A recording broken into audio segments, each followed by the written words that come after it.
राम रटत कन्या भली और साकट बला न पूत।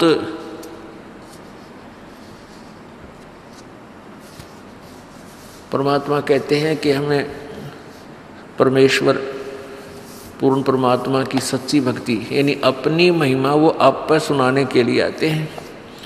कहते हैं यदि भक्ति सच्ची साधना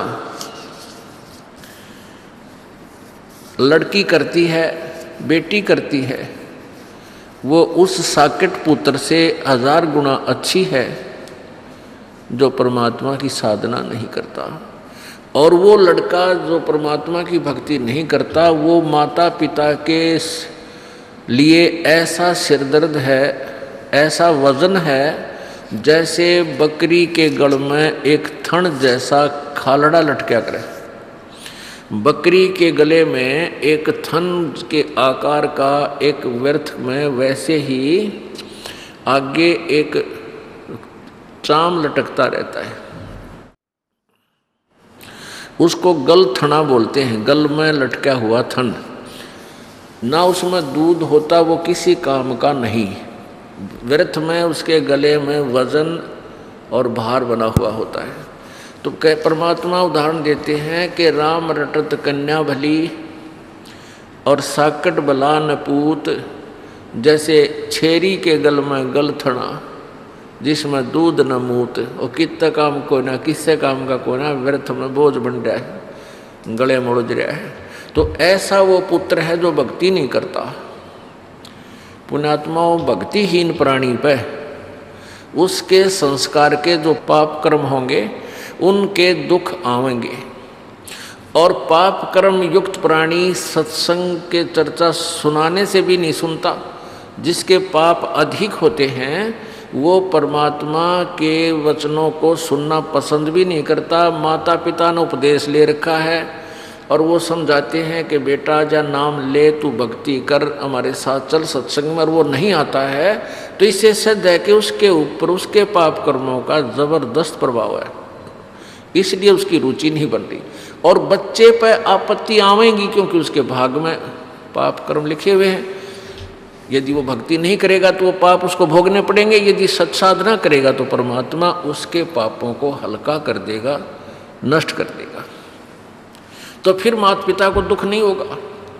अब उस भक्तिहीन बच्चे पर उसके कर्म की मार आवेगी और भक्ति पर लगे हुए माता पिता भी उसके दुख में स्वाभाविक चिंतित होंगे, उनकी भक्ति में भी बाधा करेगा। और वो बेटी जो परमात्मा की भक्ति कर रही है उसके भी प्रारब्ध में आने वाले समय में कोई ऐसा कर्म दुख आएगा तो परमात्मा नहीं आने देगा, क्योंकि ये पाप नाशक भगवान है कबीर परमात्मा।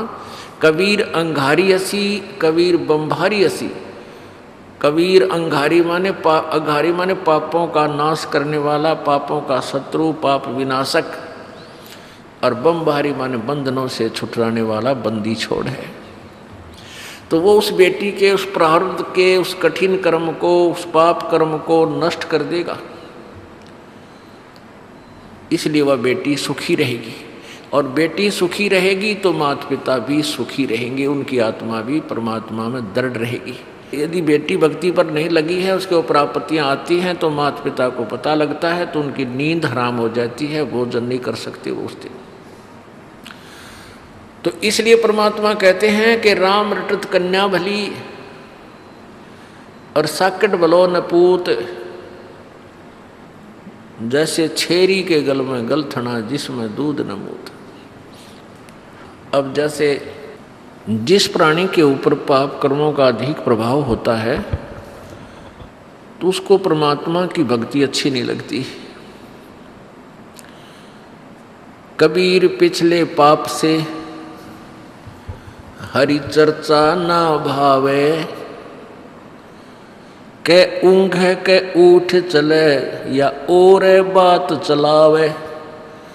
पापग्रस्त प्राणी या तो सत्संग में आया नहीं करे और आ जाता है किसी के कहने से, प्रार्थना करने से, माता पिता के दबाव देने से, या कोई रिश्तेदार, कोई मित्र, सहेली, सखी, भाई बहन आ जाते हैं, और जिनके ऊपर पाप कर्मों का अधिक प्रेशर है, तो सत्संग शुरू होते ही उसको या तो नींद आने लग जाएगी, लटके लेगा जो, या कोई और जिक्र कर देगा अपने मित्र से सत्संग के दौरान ही, उसको पता नहीं के खरपतवार भरा, उसमें खुरापात भरा होता है, वैसे था, वो कैसे था, वो ऐसा कह रहा था, तो वो मित्र तो उसको कुछ ना कह पावे, परंतु दूसरे जो भक्त आसपास होते हैं वो उसको टोका टाकी करते हैं, भाई बोल ना बीच में, आनंद आ रहा है भगवान के वचनों में, परमात्मा की चर्चा में, बोल आवाज़ ऊंची ना करा है, हमने सुनने दे।